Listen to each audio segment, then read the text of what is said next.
आगे क्या कह रहे हैं गुरुदेव, पहचान कैसे होगी? गरीब देही को सतगुरु कहे, यो सब धुंधर ज्ञान। चार दाग आवे नहीं, जिसको सतगुरु जान। ये शरीर सतगुरु नहीं है, इस शरीर के अंदर जो महान आत्मा है वो सतगुरु है। क्या कह रहे हैं गुरुदेव भगवान? बात छोटी सी है लेकिन बहुत गहरी है। गरीब देही को सतगुरु कहे, सो तो धुंधर ज्ञान।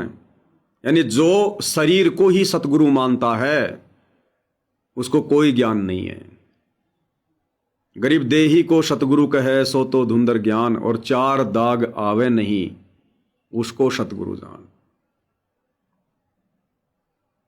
और क्या कह रहे हैं कि इस शरीर के अंदर जो महान आत्मा है वो है असल में सतगुरु, वो है असल में गुरु। ये शरीर गुरु नहीं है, शरीर सतगुरु नहीं है जो हम देख रहे हैं, जो बॉडी आप और हमारे जैसी। जब ये देही सतगुरु नहीं है तो फिर असल में सतगुरु कौन है? फिर असल में गुरु का रूप क्या है? क्योंकि देह रूप तो गुरु है नहीं।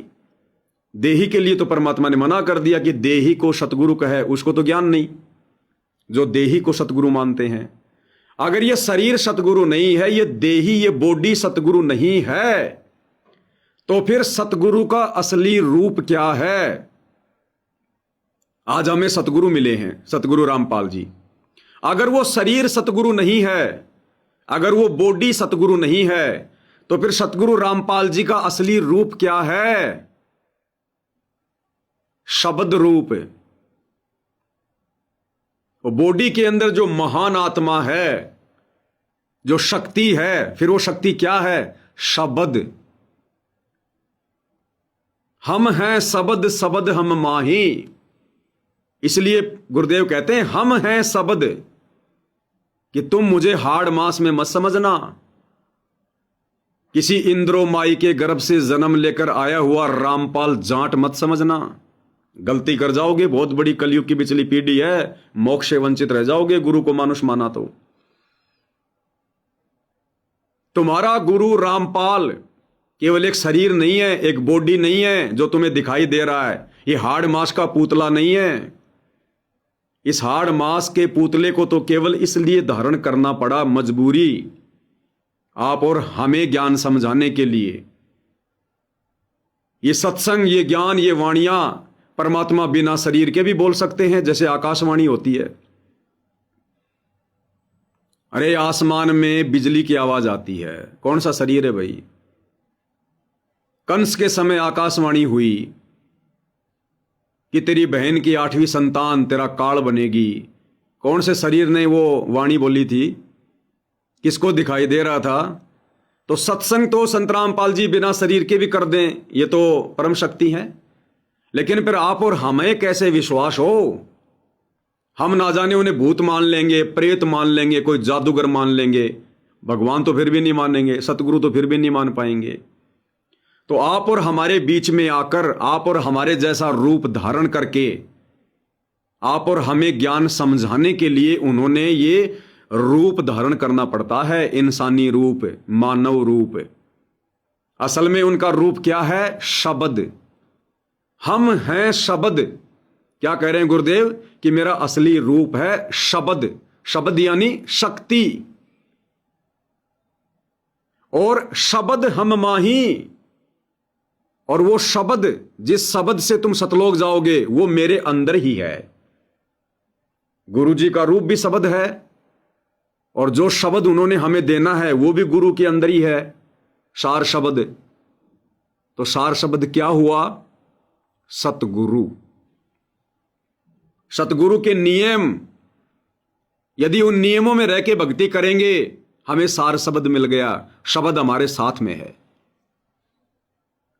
हम हैं शब्द, शब्द हम माही। जो तुम सार शब्द कह रहे हो ना, गुरुदेव कह रहे हैं वो मैं ही हूं, वो मेरे अंदर है, क्योंकि मेरा शब्द रूप है।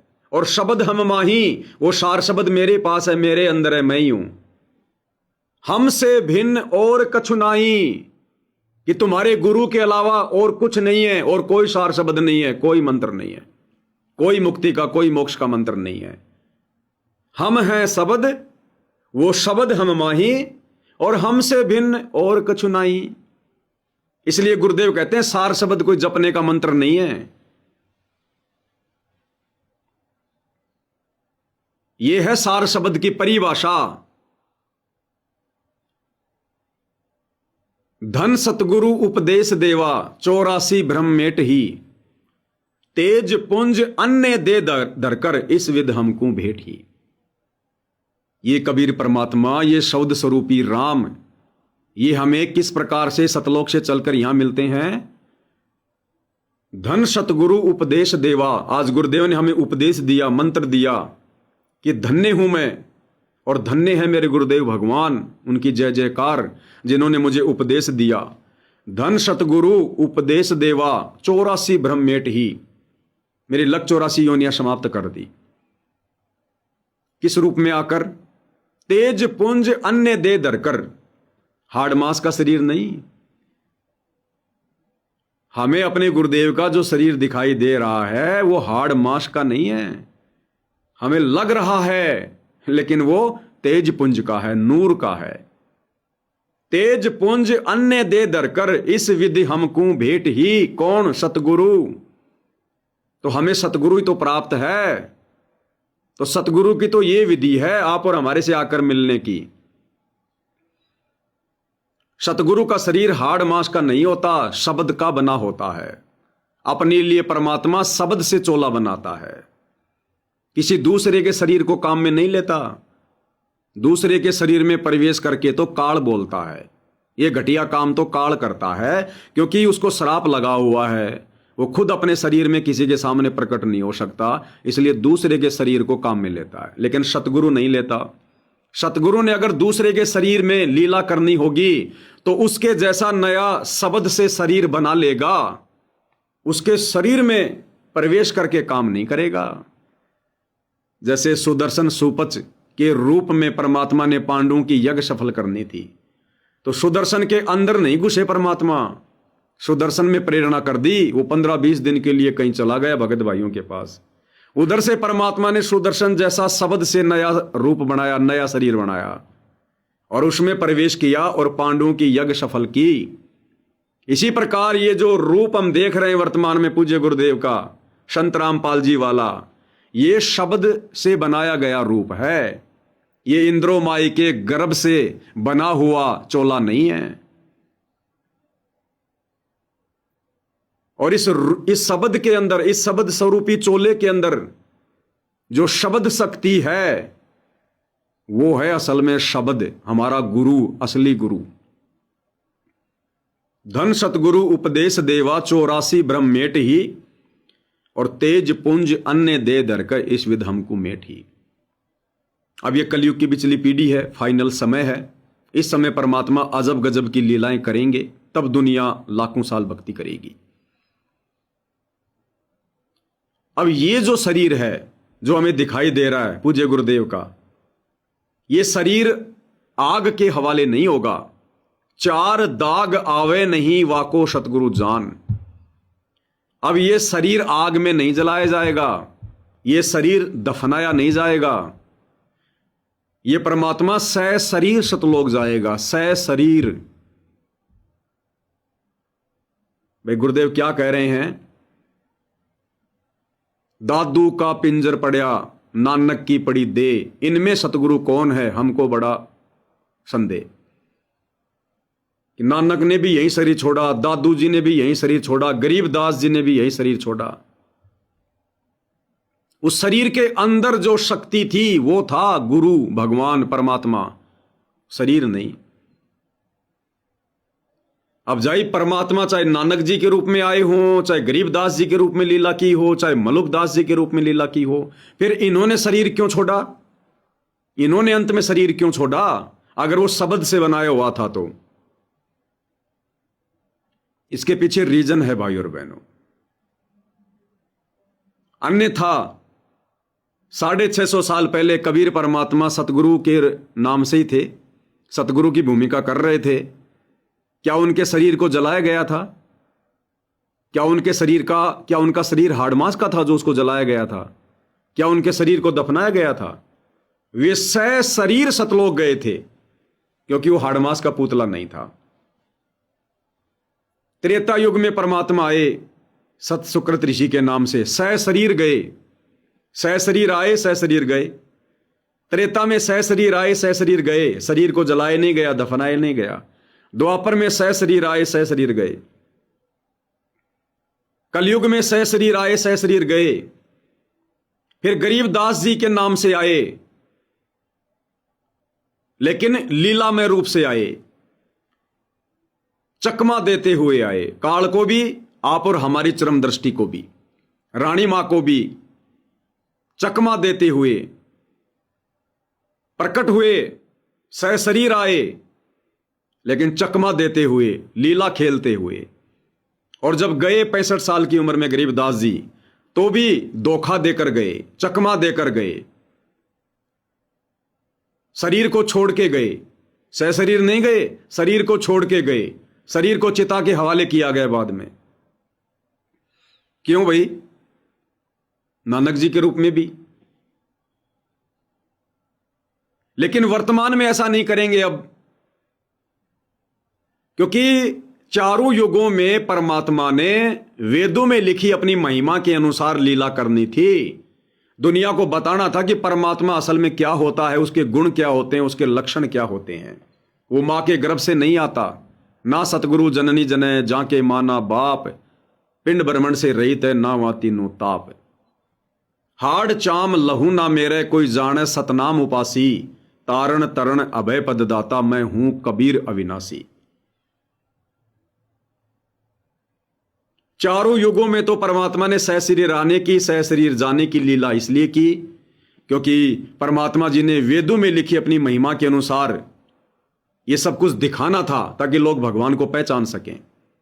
फिर गरीबदास जी के समय आवश्यकता नहीं थी, क्योंकि गरीबदास जी के समय पूर्ण मोक्ष का समय नहीं था। वेदों में लिखी महिमा को सत्य साबित करने के लिए लीला पहले कर चुके थे। तो गरीबदास जी के समय परमात्मा ने चकमा दिया, काल को भी, हम आत्माओं को भी। साधारण व्यक्ति की तरह आए, हमारी चरम दृष्टि को धोखा देते हुए, और साधारण व्यक्ति की तरह ही चिता में लेटकर चले गए। लेकिन थे वो कबीर भगवान, थे वो बंदी छोड़। फिर बाद में उन्होंने साबित भी कर दिया कि मैंने शरीर छोड़ने की लीला क्यों की। क्योंकि गरीबदास जी के समय पूर्ण मोक्ष मार्ग नहीं था, किसी का उद्धार नहीं करना था, केवल ग्रंथ साहिब को लिखना था। अन्यथा वो शरीर छोड़ने के बाद, गरीबदास जी वाला शरीर छोड़ने के बाद, उसी शरीर में गरीबदास जी बंबई में प्रकट हुए। बंबई में सुडानी का एक भगत था जो मुसलमान था, जो हज करने के लिए गया हुआ था। और जिस समय वो हज करने के लिए गया था, उस समय तक गरीबदास जी ने शरीर नहीं छोड़ा था। उसके हज पर जाने के बाद गरीबदास जी ने शरीर छोड़ दिया। उस भगत को इस बात का पता नहीं, क्योंकि पहले मोबाइल नहीं थे। वो भगत हज करके 6-7 महीने बाद बंबई के उस बंदरगाह पर, क्योंकि पहले पानी की जहाज से जाया करते थे, बंदरगाह पर उतरा। वहां उसको गरीबदास जी मिले। उसने कहा, ओ गुरु जी, गरीबदास जी। दंडवत किया, कहा कि आप यहां कैसे? बोले भैया मैं तो यहां सत्संग करने आया हूं। तुम? जी मैं तो हज करके आया हूं। अच्छा भाई, अब कहां जा रहा है? जी मैं छुडानी में जा रहा हूं। अच्छा भाई, सबको मेरे राम राम कहना, सबको मेरे राम राम कहना। ठीक है जी, ठीक है। उसने आकर छुडानी में बताया कि मुझे तो गरीबदास जी मिले थे बंबई, दर्शन हो गए महाराज जी के। गांव वाले बोले, रे तू क्या बोल रहा भाई? उनका तो शरीर छोड़े हुए 2.5-3 महीने हो गए, ये देख उनकी समाधि बनी हुई है। बोला भैया मुझे मिले थे बंबई में। तो थे वो कबीर भगवान, लेकिन उन्होंने शरीर जाने की, शरीर आने की, दुनिया वालों की दृष्टि में लीला करने की आवश्यकता नहीं थी। इसी प्रकार भाई और बहनों, वर्तमान का जो समय है कलयुग की पिछली पीढ़ी का, इस समय परमात्मा ने एक बार फिर से वही चारों युगों वाली लीला करने की आवश्यकता है। आए तो सशरीर हैं, लेकिन हमें लग रहा है कि मां के गर्भ से आए हैं, जन्म लिया है, इंद्रोमाई तो गर्भवती भी थी, लोगों ने देखा है, सारी बातें सही हैं। वो आए इसलिए इस प्रकार की लीला करते हुए, आप और हमारी चरम दृष्टि को धोखा देते हुए। मां के गर्भ से नहीं आए, इंद्रोमाई के गर्भ से नहीं आए। 9 महीने इंद्रोमाई के वो गर्भ में नहीं बैठे हुए थे। अरे ये परमात्मा है, समर्थ है। अभी आपने सुना दादू जी के प्रकरण में, दादू जी के शरीर से आत्मा निकालकर परमात्मा सतलोक ले गए, लेकिन इसके बावजूद भी दादू जी का शरीर धड़क रहा था। जैसे कोमा में आदमी चला जाता है, शुद्ध बुद्ध खो देता है, लेकिन श्वासें चलती रहती हैं। तभी तो दादू जी के शरीर को 3 दिन तक लोगों ने संभाल के रखा, झाड़े वाड़े लगवाए कि ये होश में आ जाए, होश में आ जाए, क्योंकि धड़कन तो चल रही है, धड़कन तो चल रही है। ऐसे धर्मदास जी के शरीर को 3 दिन तक उनके रिश्तेदारों ने संभाल के रखा, क्योंकि धड़कन चल रही थी। अगर धड़कन ही बंद हो गई होती तो कब का जला दिया होता। परमात्मा आत्मा भी निकाल ले गया शरीर से, फिर भी शरीर चल रहा है। तो ये समर्थ है, कुछ भी कर सकता, हम सोच भी नहीं सकते वहां तक। तो लोगों को लगा कि भाई इंद्रोमाई के पेट में संतरामपाल जी हैं बालक रूप में, लेकिन वो नहीं थे। क्या था क्या नहीं था, हम उन बातों पे नहीं जाएंगे, छोड़ दो। लोगों को लगा कि भाई गर्भ से बच्चा बाहर आ रहा है, क्योंकि पहले डॉक्टर तो थे नहीं, हॉस्पिटल जाने की जरूरत थी नहीं। जो दाई होती थी, गांव की जो बड़ी बूढ़ी औरत होती थी, जिसको अनुभव होता था बच्चे पैदा करवाने का, जिसको दाई कहते थे, वो बच्चे पैदा करवाया करती थी। तो दाई ने बच्चा पैदा किया, गर्भ से बाहर निकाला, देखा हाँ जी बच्चा है, बच्चा है। और दाई को क्या पता, आंखों के सामने परमात्मा खेल खेल जाए, पता भी नहीं चले। जैसे हमने एक भगत था, उसकी कथा गुरुदेव ने बताई कि वो पहाड़ के ऊपर रहा करता था। 7 कोस ऊंचा पहाड़ था। एक समय वो बीमार हो गया थोड़ा, और उसकी आदत थी, वो अपनी झोपड़ी से थोड़ा सा नीचे उतरकर एक तालाब था, उसमें पानी भरा होता था, वहां हाथ मुंह धोया करता था। और एक दिन ऐसा हुआ कि वो भगत बीमार हो गया, उठने की भी हिम्मत नहीं, और नियम का पक्का था। अंदर अंदर बड़ा दुखी हुआ कि ये परमात्मा, आज तो मैं हाथ मुंह भी नहीं धो पा रहा, और आज तो मेरे नित्य नियम भी नहीं होंगे। दुखी हुआ। परमात्मा तो भगत का साथी है। क्या खेल खेला परमात्मा ने, गुरुदेव क्या बताते हैं कथा में, गरीबदास जी की वाणी में। 7 कोस ऊंचा पहाड़ था। परमात्मा ने इतनी भयंकर बरसात की, इतनी भयंकर बारिश की, पूरी पृथ्वी पर जल ही जल हो गया। और इतना जल हो गया, वो जल उस 7 कोस ऊंचे, एक कोस में 3 किलोमीटर होते हैं, 21 किलोमीटर ऊंचे पहाड़ पर जल चढ़ गया। अरे भगवान चाहता तो उसकी चारपाई के पास में एक मटका भी पानी का रख सकता था। इतनी बरसात करने की, दुनिया को पानी में डुबोने की क्या जरूरत थी, पूरी सृष्टि को नष्ट करने की क्या जरूरत थी। चाहता तो यह परमात्मा एक पानी का मटका रख देता। पानी तो चाहिए था भगत को। कुछ घटनाएं परमात्मा जानबूझ के घटित करता है इस कलयुग की बिचली पीढ़ी में, अपनी पहचान करवाने के लिए, अपनी लीलाओं को समझाने के लिए। पूरी पृथ्वी पर पानी पानी, भयंकर बरसात, पूरी सृष्टि के प्राणी नष्ट हो गए, जीव जंतु मनुष्य सब। और जब भगत ने देखा यूं, हे भगवान, पानी पानी, पहाड़ के ऊपर पानी आ गया, पहाड़ डूब गया पूरा, और भगत की चारपाई के पास में आकर वो रुक गया जल। भगत ने मुंह धोया, मुंह धो के फिर देखा, ओ भगवान, चारों तरफ पानी पानी। हे परमात्मा, अनर्थ हो गया। हे मालिक, मुझ नीच के लिए आपने पूरी सृष्टि को नष्ट कर दिया। हे परमात्मा, इतना पाप मैं कहां लेकर जाऊंगा। रोने लगा, दुखी हुआ।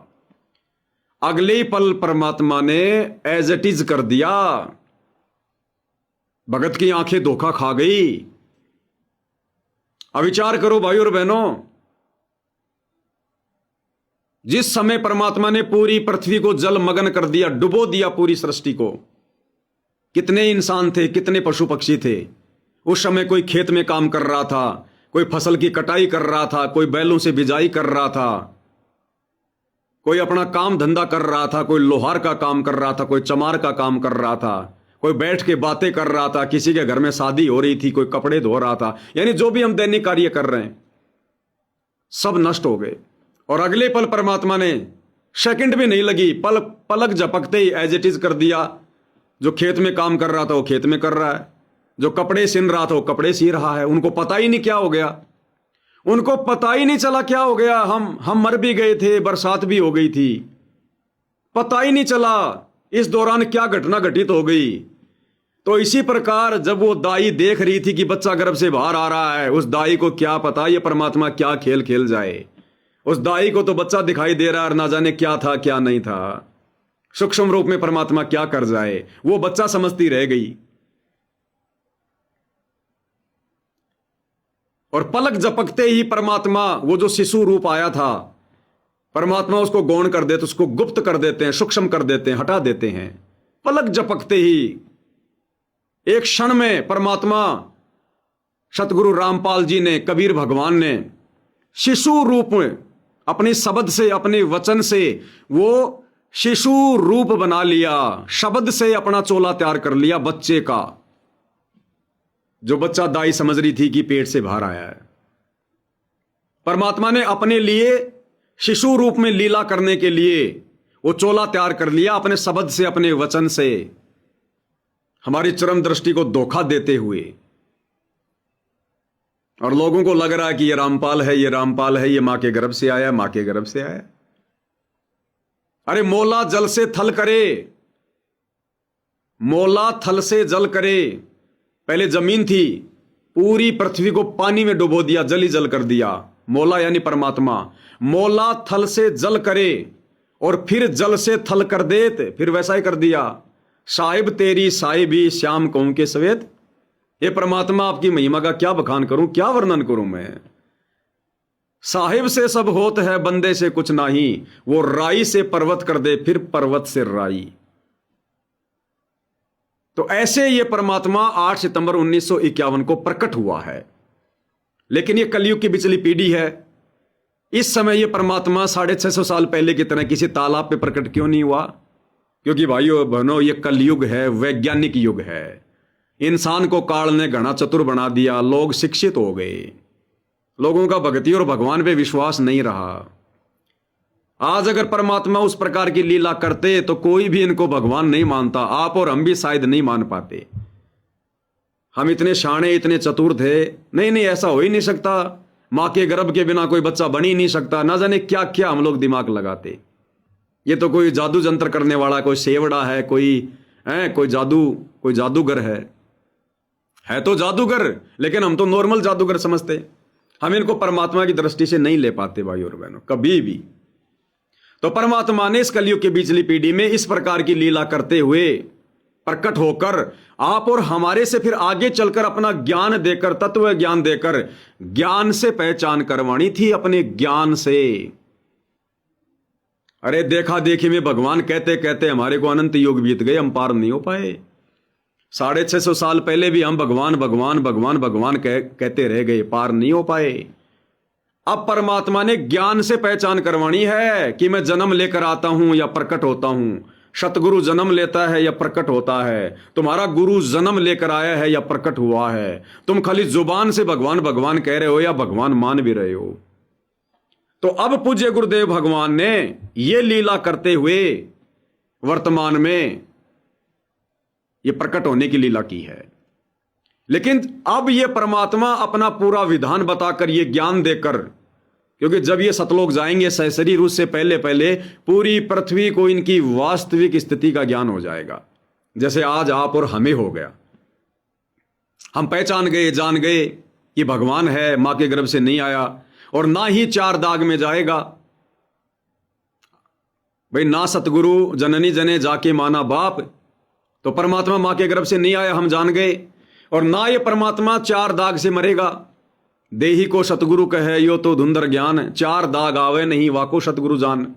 असल में सतगुरु कौन? जो 4 दाग में नहीं आता। तो आज ये रियल सतगुरु की भूमिका कर रहे हैं। गरीबदास जी के समय रियल सतगुरु की भूमिका नहीं थी। नानक जी के समय रियल सतगुरु की भूमिका नहीं थी। दादू जी के समय रियल सतगुरु की भूमिका नहीं थी, क्योंकि उस समय तो मूल ज्ञान देना ही नहीं था, किसी का मोक्ष करना ही नहीं था, अपने आप को भगवान साबित करना ही नहीं था। लेकिन आज रियल सतगुरु की भूमिका कर रहे हैं क्योंकि अब ये पूर्ण मोक्ष मार्ग है, अपनी पहचान करवानी है, अपनी महिमा जन जन को बतानी है, समझवानी है कि भगवान कौन होता है, क्या होता है। तो अब ये परमात्मा, ये सतगुरु पूज्य गुरुदेव रामपाल जी, अब ये 4 दाग में मरकर नहीं जाएंगे। 4 प्रकार से अंतिम संस्कार किया जाता है।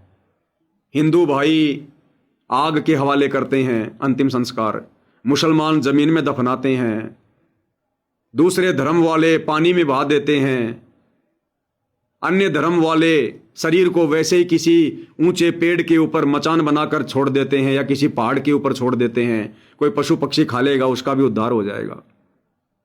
तो अब ये सतगुरु रामपाल जी 4 दाग में नहीं जाएंगे, ये अपनी संपूर्ण लीला करके जाएंगे, जो लीला इन्होंने आज से पहले 4 युगों में की। क्योंकि अब ये वास्तविक समय है भक्ति का, भगवान की पहचान करवाने का। और जब भगवान की पहचान हो गई तो अब कोई संदेह नहीं है, अब कोई संदेह नहीं है इन्होंने अपनी लीला दिखाने की। अभी तक अपनी लीला क्यों नहीं दिखा रहे थे, क्यों इन्होंने साइलेंट रहकर सारा काम किया? क्योंकि ज्ञान से पहचान करवानी थी। तो जिन आत्माओं को सतलोक लेकर जाना है उनसे ज्ञान से पहचान करवा दी, साध संगत वालों से। आने वाली जो आत्मा होंगी वो ज्ञान को समझकर भक्ति करने योग्य नहीं होंगी, इसलिए परमात्मा चमत्कार करेगा, वो चमत्कार देख के आएंगी। और हजारों साल ये जो मार्ग चलेगा ये इन्हीं चमत्कारों को देखकर चलेगा कि भाई वो इतने महान थे, सह शरीर गए थे, शरीर समेत गए थे, ऐसे ऐसे चमत्कार किए, धर्मदास जी को जिंदा किया, 13 गाड़ी कागजों की निकाली जमीन से, कुंभकर्ण की खोपड़ी निकाल दी, ना जाने क्या क्या चमत्कार करेगा परमात्मा। भक्तों के साथ भी कैसे कैसे चमत्कार होंगे, अनहोनियां होंगी। तो इन चमत्कारों को देखकर फिर आगे दुनिया जिनका मोक्ष नहीं होना होगा, फिर इन चमत्कारों को देखकर जो आने वाले समय में गुरुदेव करेंगे और सह शरीर जाने की लीला करेंगे, फिर हजारों साल दुनिया इनका मार्ग चलाएगी, ये पंथ चलेगा। अन्यथा भाइयों और बहनों, ऐसे परमात्मा की गैर हाजिरी में मार्ग नहीं चलता। तो आज हमें कौन मिले हैं? शब्द स्वरूपी राम मिले हैं। सतगुरु रामपाल जी हाड़मास का पुतला नहीं है, ये गलती मत कर देना। लीला चाहे कुछ भी करे, चाहे तुम्हारे सामने बाथरूम करने की लीला करे, चाहे तुम्हारे सामने फ्रेश होने की लीला करे, चाहे तुम्हारे सामने थूकने की लीला करे, चाहे खांसने की लीला करे, चाहे किसी कारण से भक्तों के सामने उनकी परीक्षा के लिए अचानक से किसी धारमधार चीज से हाथ लग जाए, खून निकल जाए। भगत देखे अगर गुरु जी का तो खून निकल गया, साथ संगति वाले तो कहते हैं कि गुरु जी का तो नूरी शरीर है। ये कुछ भी लीला कर दे, लेकिन आप और हमने ज्ञान से पहचान करनी है, ज्ञान से। क्या कह रहे हैं, ध्यान से सुनो। गरीब देही को सतगुरु कहे, यो सब धुंधर ज्ञान, 4 दाग आवे नहीं जिसको सतगुरु जान। 4 दाग आवे नहीं जिसको सतगुरु जान। अगर इन 4 दागों से सतगुरु चले गए, सतगुरु रामपाल जी, जलकर जमीन में अपने आप को दफनवा कर या अन्य किसी प्रकार से जो 4 दाग हैं, अगर इस विधि से सतगुरु रामपाल जी सतलोक चले गए तो आने वाले समय में फिर उनको सतगुरु कौन कहेगा कि 4 दाग आवे नहीं वाको सतगुरु जान। ये वाणियां तो लोग आगे भी पढ़ेंगे तो लोग कह देंगे भैया देख लो संत रामपाल जी तो 4 दाग के अंतर्गत गए, उनका तो अंतिम संस्कार हुआ था, उनको तो समाधि दी गई थी, उनका शरीर तो यहीं पड़ा है। तो दुनिया फिर कैसे सतगुरु जानेगी, कैसे सतगुरु मानेगी, कैसे भक्ति होगी? तो 4 दाग आवे नहीं वाको सतगुरु जान। गरीबदास जी के समय भगत इतना गहराई में नहीं जाते थे, सात संगतियां नहीं थी, इतना विचार नहीं कर सकते थे, इसलिए 4 दाग के अंतर्गत चले गए। नानक जी के समय इतना ज्ञान नहीं था, पूरा ज्ञान नहीं दिया था, भगत इतना विचार नहीं कर सकते थे, 4 दाग के अंतर्गत चले गए। अब तो ठोक के ज्ञान दे दिया, संपूर्ण ज्ञान दे दिया, मूल ज्ञान दे दिया कि सतगुरु 4 दाग के अंतर्गत नहीं आता। फिर ये सतगुरु 4 दाग में कैसे आएगा? अगर आ गया तो फिर भगवान कौन मानेगा इनके जाने के बाद? तो अब ये परमात्मा सह शरीर ही जाएंगे, क्योंकि ये शब्द स्वरूपी राम हैं, इनका शरीर हाड़ मांस का पुतला नहीं है। सौभाग्य ये बात आप और हमें समय से पहले समझ में आ गई। दुर्भाग्य उनका जिनको ये बातें आगे चल के समझ में आएंगी। तो आप और हमने दृढ़ रहना है। दुनिया चाहे कुछ भी कहे हमारे गुरुदेव के विषय में, घर परिवार रिश्तेदार कुछ भी कहें हमारे गुरुदेव के विषय में, वे चाहे कहीं भी बैठे रहें, कुछ भी लीला करते रहें, आप और हमने ज्ञान से, ज्ञान को आधार बनाकर भक्ति करनी है। क्या करें, ध्यान से सुनो। गरीब देही को सतगुरु कहें, यो सब धुंधर ज्ञान। चार दाग आवे नहीं, जिसको सतगुरु जान। ये शरीर सतगुरु नहीं है, इस शरीर के अंदर जो महान आत्मा है वो सतगुरु है। और आदरणीय मलुकदास जी ने क्या कहा? आदरणीय मलुकदास जी ने अपने शब्द में क्या कहा? मलुकदास जी ने या फिर गरीबदास जी ने, जपो रे मन साहिब नाम कबीर, जपो रे मन साहिब नाम कबीर। चार दाग से सतगुरु न्यारा, अजरो अमर शरीर। चार दाग से सतगुरु न्यारा, अजरो अमर शरीर। दास गुरु दास मलूक सलूक कहत है, खोजो कसम कबीर। जपो रे मन साहिब नाम कबीर। चार दाग से सतगुरु न्यारा, अजरो अमर शरीर, क्योंकि नूरी शरीर है। दास मलूक सलूक कहता है, यानी बहुत सोच समझ के कह रहा हूं।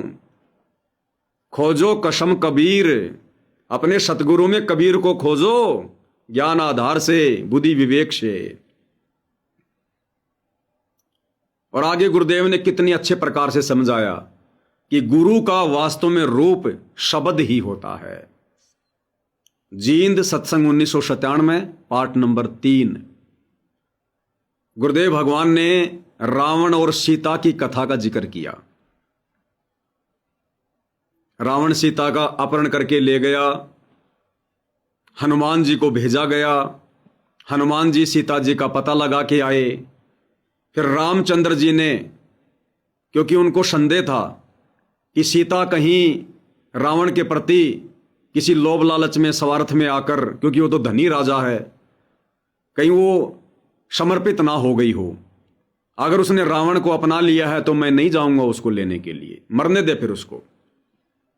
तो हनुमान जी को रामचंद्र जी एकांत में लेकर गए, सारी बातें पूछी बैला फुसलाकर कि भाई हनुमान, तूने खाना तो रावण के वहां महल में खाया होगा ना, तेरे को सीता लेके गई होगी, और सीता ने तो बहुत अच्छे अच्छे कपड़े पहन रखे होंगे, क्योंकि रावण तो बहुत धनी राजा है।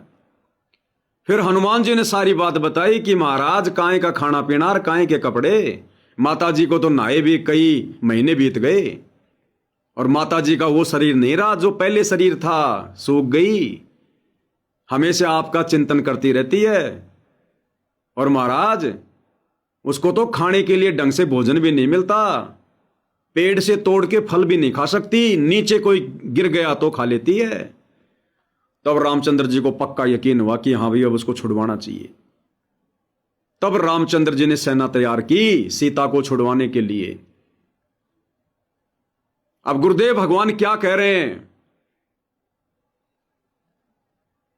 कि ठीक इसी प्रकार जब तुम आत्माओं की, तुम भक्तों की वर्तमान कलयुग की बिचली पीढ़ी में आस्था उस सीता की तरह रामचंद्र में रहेगी, किसी भी अन्य देवी देवता के प्रति ध्यान सौपन में भी नहीं जाएगा, किसी अन्य सांसारिक व्यक्ति से सौपन में भी कोई उम्मीद ना करोगे, तब वो परमात्मा अपने शब्द को भेजेगा तुम्हें लेने के लिए। ध्यान से सुनो। तो इस प्रकार जब हनुमान जी वहां जाते हैं तो ये उसको भाव देते हैं। अब यहाँ पर गरीबदास जी महाराज ये उदाहरण देकर और हमें न समझाओ, भाई मैं भी तुमने जब छुटवाऊंगा जब थारी आस्था इतनी मेरे में हो जाएगी, जिस प्रकार सीता कैद में थी और तुम यहाँ, वो रावण की कैद में थी, तुम काल की कैद में हो, और मैं अपने शब्द को जब भेजूंगा तुम्हें लेने के लिए। ध्यान देना, मैं अपने शब्द को जब भेजूंगा तुम्हें लेने के लिए, जब तुम्हारी भी आस्था सीता की तरह मेरे में हो जाएगी, अपने गुरु में हो जाएगी, मैं तब अपने शब्द को भेजूंगा तुम्हें लेने के लिए। ध्यान से सुनो, की कैद में थी, तुम काल की कैद में हो, सुनो, और मैं अपने शब्द को जब भेजूंगा तुम्हें लेने के लिए, जब आपकी आस्था मेरे में उस सीता की तरह हो जाएगी। मैं अपने शब्द को तब भेजूंगा तुम्हें लेने के लिए।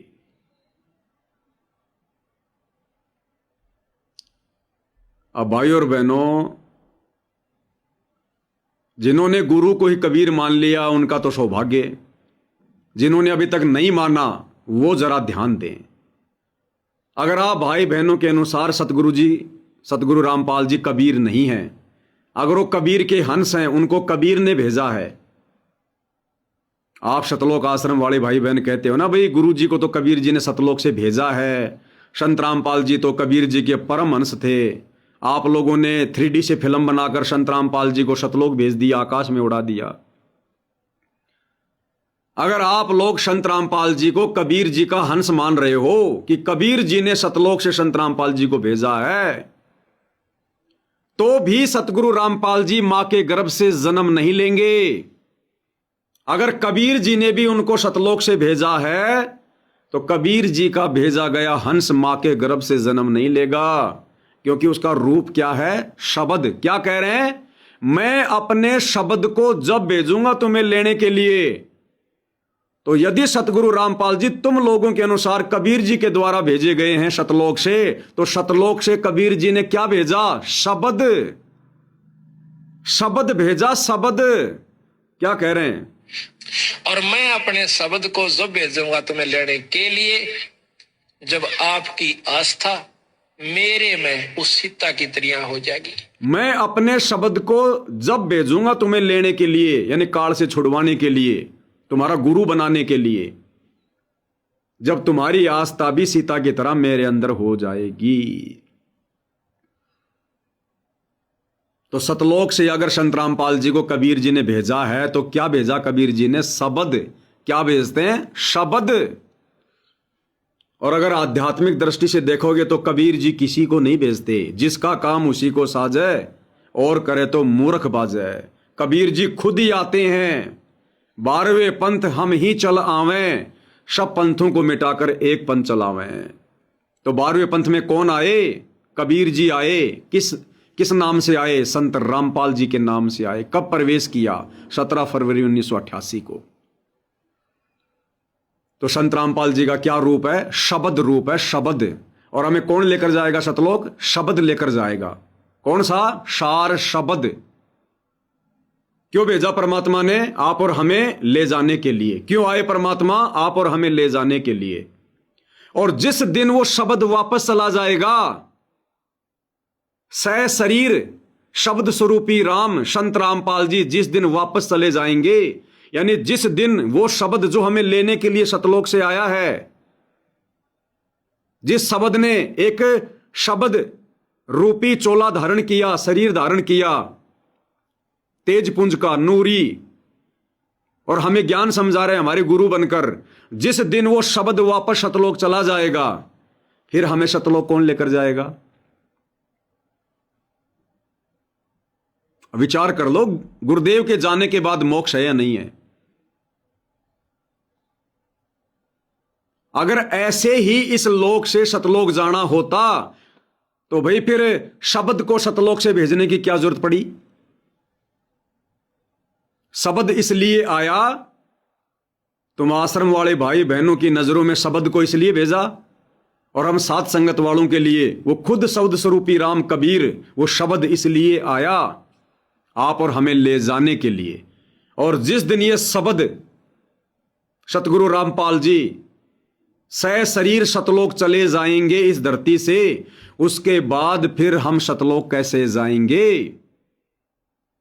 बिना शब्द के हम सतलोक कैसे जाएंगे, क्योंकि शब्द आया और शब्द चला गया। फिर तुम वो शब्द जाप करते रहना, जो भी शब्द तुम्हें देकर जाएंगे सार नाम के नाम पर, सार शब्द के नाम पर। असली शब्द तो गया, जिनको लेकर जाना था पहले भेज दिया, कुछ साथ में लेकर गया। फिर इनके जाने के बाद मुक्ति कहां, मोक्ष कहां? ऐसे तो फिर कलयुग के एंड तक जीव पार होते रहेंगे। फिर क्या जरूरत है गुरु जी की, क्या जरूरत है फिर परमात्मा को नीचे आने की?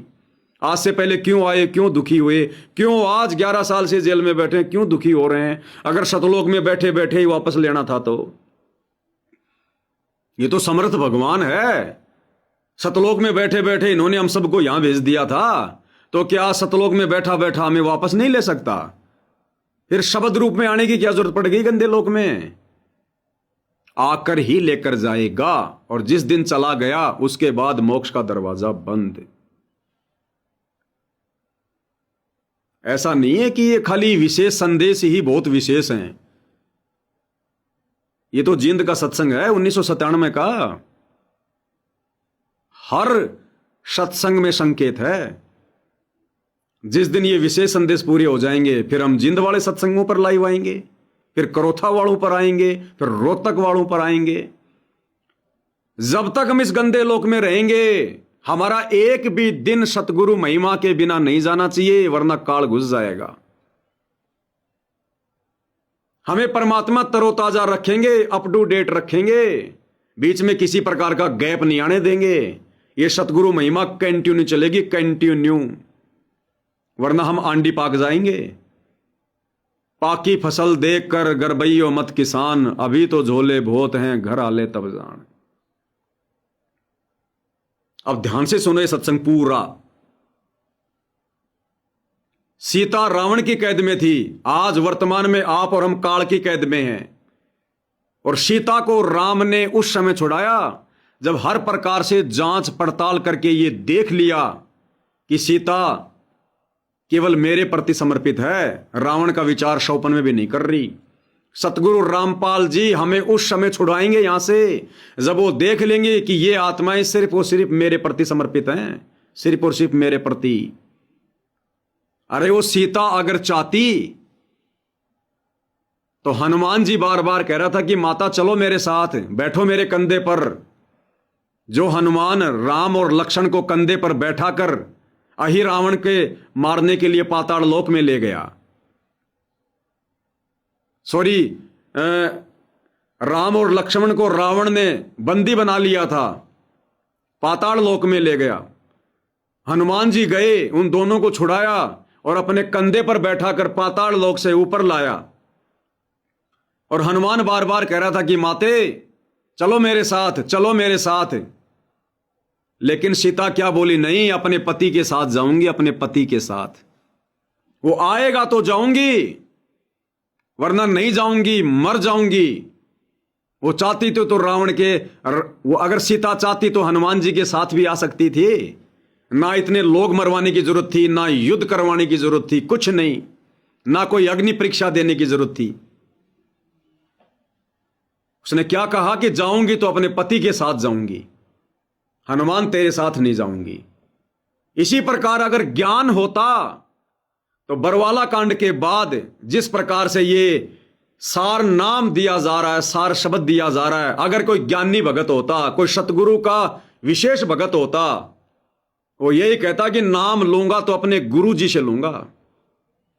अगर वो शब्द लूंगा तो अपने गुरु जी से लूंगा, तुम भक्तों से नहीं लूंगा, डीवीडी से नहीं लूंगा। डीवीडी से लेने का क्या मतलब? अभी तो मेरा गुरु जिंदा है, मेरा गुरु धरती पर सशरीर है, प्रकट है, जिंदा है, मरा नहीं है, अभी गया नहीं है। ये डीवीडी से नाम दीक्षा तो उनके जाने के बाद की प्रोसीजर है। लेकिन सीता की तरह भक्तों ने समझदारी नहीं दिखाई, अविश्वास कर लिया। और ये सार नाम, सार शब्द ज्यादातर वही लोग ले रहे हैं जिनको विश्वास नहीं है कि गुरुजी जेल से बाहर भी आएंगे। अरे क्या पता गुरुजी आए ना आए, नाम तो ले लो। बालक नहीं है। ये सत्संग इसीलिए सुनाए थे बरसों पहले। असली सत्संग तो 1994 से 2000 तक जो कर दिए वो हैं। अरे बाद में तो खाली गुरुजी ने धर्मशास्त्र दिखाने पड़े, रियल में सत्संग सूक्ष्म वेद पर जिंद वाले, करोथा वाले, काठमंडी वाले, रोहतक वाले 1994 से 2014 तक गुरुदेव ने जो ऑडियो में जो सत्संग किए हैं गरीबदास जी के सदग्रंथ साहिब को लेकर, ये है रियल में सत्संग। तो चाहती तो सीता भाई हनुमान जी के साथ में आ जाती, उसको तो आना ही था, वो तो दुखी हो रही थी। अरे चाहते तो हम भगत भी ले लेते सार नाम, हम भी अपनी गलती की माफी मांग के नो एंट्री वापस तोड़वा के एंट्री करवा के आश्रमों में चले जाते, नाम शुद्ध करवा लेते, धक्के खाते रहते तारीखों पर आश्रमों में सार नाम के लिए, दे दो जी सार नाम, दे दो जी सार शब्द। लेकिन हमने सीता की तरह समझदारी दिखाई कि जब तक मेरा पति नहीं आएगा हनुमान, मैं तेरे साथ नहीं जाऊंगी, भले मर जाऊं। और इतना दृढ़ विश्वास देखकर फिर रामचंद्र जी ने जाना पड़ा। तो आप और हम भगत भाई बहनों के इतने दृढ़ विश्वास को देखकर वो ओरिजिनल शब्द परमात्मा आप और हमें देगा। हालांकि दे दिया, लेकिन खुलकर बताएगा ताकि हमें और विश्वास हो। ये अध्यात्म है, आसाराम जी का मार्ग नहीं है, राम रहीम जी का पंथ नहीं है। ये कितना बड़ा खेल चल रहा है। इस काल के लोक से आत्माओं को निकालना कोई बच्चों का खेल है क्या? अजब गजब खेल चल रहे हैं, अजब गजब लीला, और हम मजाक में ले रहे हैं। कल दास ने गुरुजी की कलयुगी बेटी मंजू का एक इंटरव्यू देखा। एक है वो भाई पत्रकार, सारी सृष्टिवासियों को राम राम, मंजू का इंटरव्यू ले रहा। कहां? इसार में कहीं कोई मकान बन रहा है, वहां पर बेगार कर रही थी,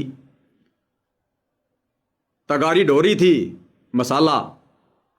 ये दिखावे के लिए आते हैं, मजदूरी करने नहीं आते। ये केवल दिखावा करने के लिए, ताकि संगत लगी रहे, फोटो खिंचवाने के लिए, वीडियो बनवाने के लिए आते हैं ये। वो बोला भाई सारी सृष्टिवासियों को राम राम, और ये देखो भाई संत रामपाल जी की बेटी आ गई भाई, आज तो मजदूरी कर रही है। बोले हाँ, ये नाम ले रखा से? बोले भाई नाम तो मैंने बहुत पहले ले लिया था, बचपन में। अच्छा अच्छा, न्यू क्यों करे, या क्यों कर रही है तू, मजदूरी क्यों कर रही है? तो वो क्या बोली? बोले भाई हमने सतलोक जाना है, इसलिए सेवा कर रहे हैं, सेवा करनी पड़ेगी, सतलोक जा रहे हैं। अब उस मंजू को कौन समझाए भाई और बहनों, वो सेवा है वो। अरे सेवा करनी है तो सतगुरु की कर। गुरु सेवा में फल सर्वस आवे, गुरु विमुख नर पार न पावे। वो इशार में जो मकान बनाया जा रहा है किसी नशेड़ी का, किसी शराबी का, किसी आन उपासना करने वाले का, उसको ये लोग सेवा कह रहे हैं। इनकी बुद्धि पे पत्थर पड़ गए। मजदूरी को, बेगार को सेवा कह रहे हैं। ऐसे काल जाल में फांसता भक्तों को। अब जो लोग साथ संगति से नहीं जुड़े हुए हैं, उस मंजू का इंटरव्यू देखकर, अरे गुरुजी की बेटी, अरे सेवा, और ना जाने कितने लोग तगारियां ढोने के लिए आएंगे। काल और ना जाने कितने लोगों से बेगार करवाएगा। मजदूरी को ये लोग सेवा का नाम दे रहे हैं। सेवा ये है कलयुग, ये है काल का जाल। ऐसे काल फंसाता है लोगों को मोरा बनाकर। काल उन लोगों को मोरा बनाता है जिन लोगों पर संगत अंधविश्वास करती है, मूर्खता में।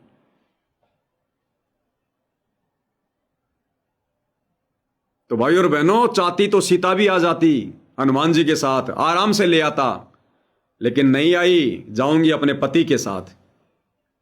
इसी प्रकार हम सत्सेवक भाई बहन, इसलिए हमने ये सार नाम नहीं लिया, कोई शब्द नहीं लिया। अरे हमारा असली शब्द अगर कहीं बैठा है तो वर्तमान में दो जगह बैठा है। या तो हिसार जेल में बैठा है शरीर रूप में, जो शरीर हम देख रहे हैं, या फिर हमारे घट में बैठा है, घट में। घट ही में गंगा, घट ही में जमुना, घट ही में है जगदीश, सतगुरु तारेंगे। हमें सत्संग याद है, हम वाणियों पे चलते हैं, देखा देखी में नहीं चलते, गुरु परिवार के पीछे नहीं चलते, हम गुरु के पीछे चलते हैं, गुरु की वाणियों के पीछे चलते हैं। मोको कहां ढूंढे रे बंदे, मैं तो तेरे पास में। अगर मर्यादा में है, गुरु पर विश्वास है, तो गुरु तेरे पास में है, क्योंकि तेरा गुरु शब्द रूप है, शब्द रूप।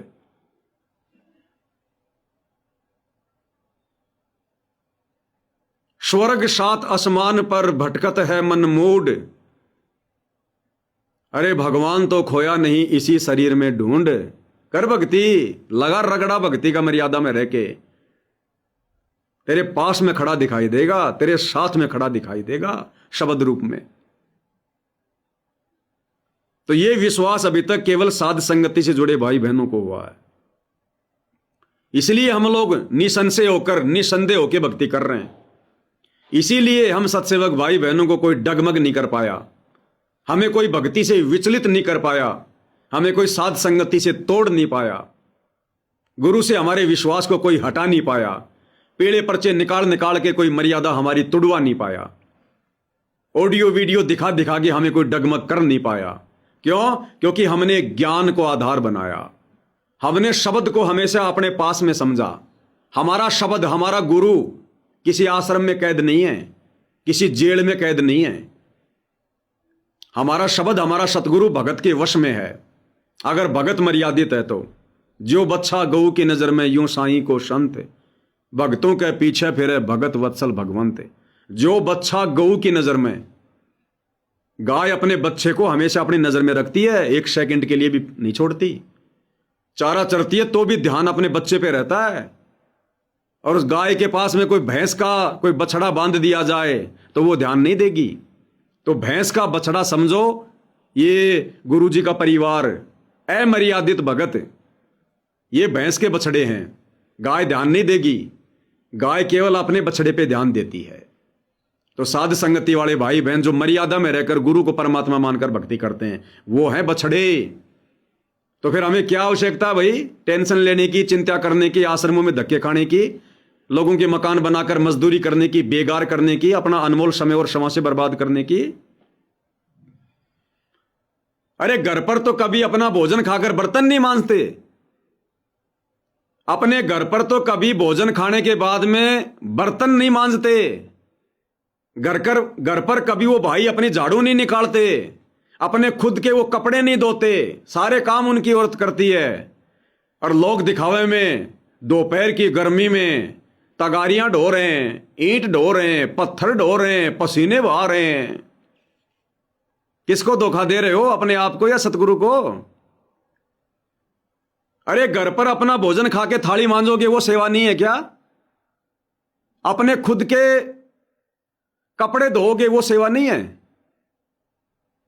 अपने खुद के कपड़े धोओगे, बर्तन मांजोगे और छोटा मोटा काम करोगे तो तुम्हारी घरवाली को भक्ति के लिए समय मिलेगा, डबल फायदा हो गया। घरवाली भी भक्ति करेगी, तुम्हारी भी सेवा बन गई। तो घर पर तो कभी खाना खा के अपने बर्तन भी नहीं धोते, और दुनिया का जा जाके मकान बना रहे हो, तगारियां ढो रहे हो, पसीने बहा रहे हो। ये दिखावटी भक्ति, ये दिखावटी सेवा सतगुरु को पसंद नहीं है।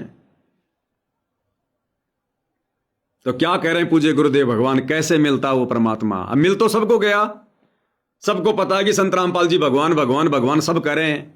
कोई जुबान से कह रहा है, कोई हृदय से कह रहा है। अब मिल गया तो फिर मिल गया, फिर छोड़ दो भक्ति, भगवान तो मिल ही गया। भक्ति किस लिए करते हैं? भगवान को पाने के लिए, भगवान को देखने के लिए।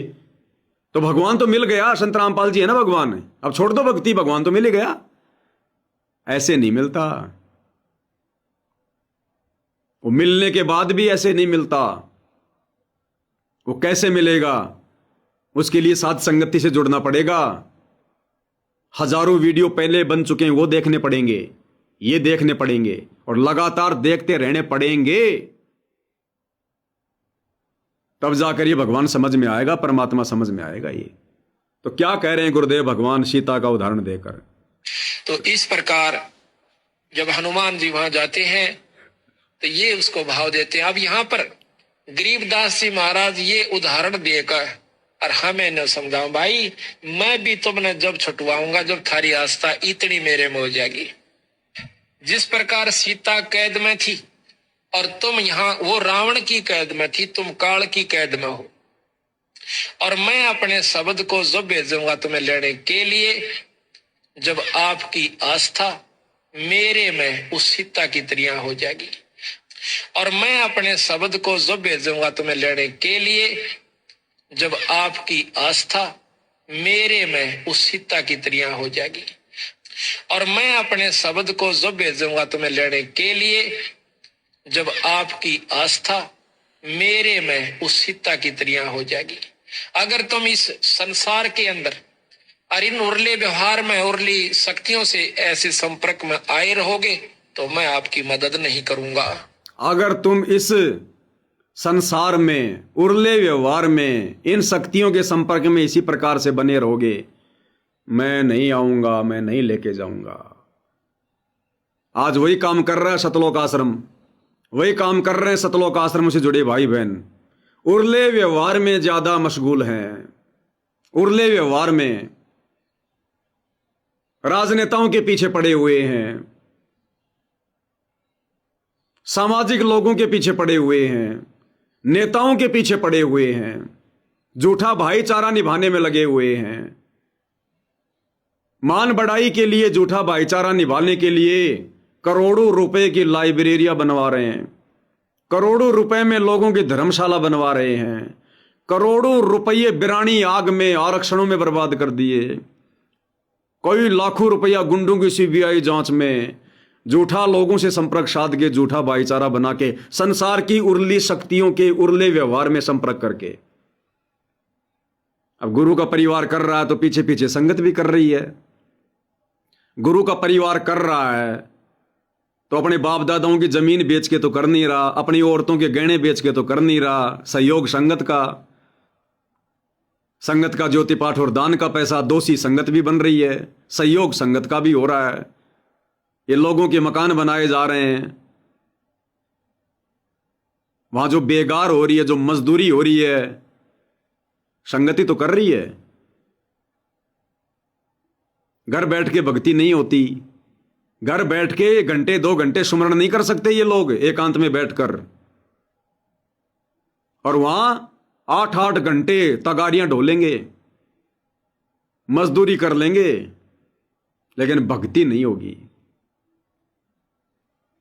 ये काल रोल मार रहा है, रोल। तो गुरुदेव कह रहे हैं जब तक संसार की उर्ली शक्तियों के संपर्क में रहोगे, ये राजनेता, ये झूठा भाईचारा, ये समाज के लोग, ये उर्ली शक्तियां सब, ये सब काल के अधीन है। तो गुरुदेव कह रहे हैं कि नहीं लेके जाऊंगा।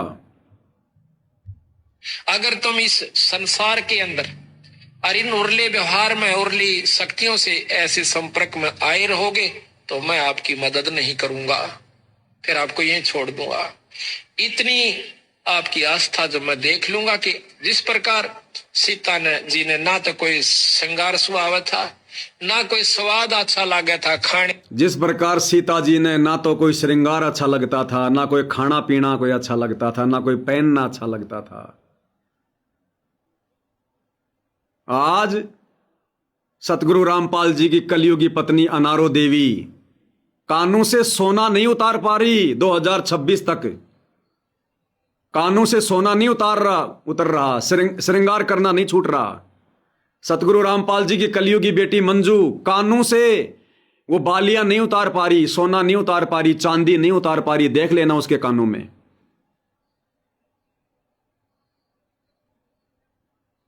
भैया सीता की तरह, सीता की तरह दुनिया से ती दोस्ती, पड़े भजन में भंग, एकाएकी राम से या साधु के संग। जिनके कान में अभी तक सोना है और सोने में गुरुदेव ने काल का निवास बताया, सतगुरु उनके निकट भी नहीं है, निकट भी। उन्होंने तो काल को धारण कर रखा, काल को। क्या समझा सतगुरु को, क्या भक्ति कर रहे हैं, क्या सार नाम है। अरे जिसने सोना पहनना नहीं छोड़ा, चांदी पहननी नहीं छोड़ी, नकली आभूषण पहनने नहीं छोड़े, उसका तो सतनाम भी काम नहीं करता। सतनाम भी सार नाम सार शब्द तो बहुत दूर की बात है।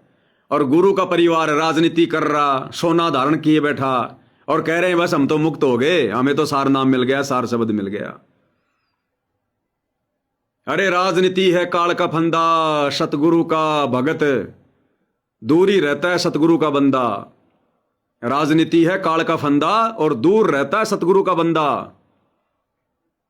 सोना चांदी है काल का फंदा, दूर रहता है सतगुरु का बंदा। नहीं तो वो है निपट अंधा, नहीं तो वो है निपट अंधा। आपकी आस्था जब मैं देख लूंगा कि जिस प्रकार सीता ने जी ने ना तो कोई श्रृंगार सुहावा था, ना कोई स्वाद अच्छा लगा था खाने और पीने का, ओढ़ने ना पहनने का, हरदम चिंता बनी रहती कि मैं कब वापस जाऊंगी। इसी प्रकार आपकी आस्था जब बढ़ जाएगी, वापस सतलोक जाने की, तो मैं तुम्हें छुटा ले जाऊंगा। ये उदाहरण देकर बंदी छोड़ हमें समझाना चाहते हैं। अब बताओ कितना अजब गजब का उदाहरण दिया गुरुदेव भगवान ने। ये 1997 का जींद का सत्संग है, पार्ट नंबर 3। अजब गजब सत्संग है, अजब गजब। अगर निष्कर्ष निकालने लग जाओ अंत नहीं है। इसलिए तो गुरुदेव भगवान बार बार क्या कहते हैं कि जब भी तुम सत्संग सुनो एकाग्र चित्त होके सुना करो, एकाग्र चित्त होके, सारी चिंता सारी टेंशन साइड में पटक के, और ये सोचकर कि सतगुरु सामने बैठे हैं। तब ये काल ये बातें हमारे जहन में आने देगा, तब रास्ता देगा, तब ये बातें समझ में आएंगी। अन्यथा सत्संग तो ये आश्रम वाले भी सुन रहे हैं, दुनिया के मकान बना रहे हैं, कपड़ा बांध लेंगे सिर के तगारी रखने के लिए और उस कपड़े के अंदर मोबाइल को ठूंस लेंगे, सत्संग लगा के बात भी करते रहेंगे, सत्संग भी सुनते रहेंगे, काम भी कर रहे हैं, बेगार भी कर रहे हैं। ये है इनका सत्संग सुनने का तरीका। वो दोपहर की आरती, शाम की संध्या आरती भी कान में लगा लगा के कर लेते हैं, मोबाइल ही करता रहता है सारे काम। बस हो गई हमारी आरती भी हो गई, हमने सत्संग भी सुन लिया, हमारी रमणी भी हो गई। लाख जन्म में ये सत्संग समझ में नहीं आएंगे।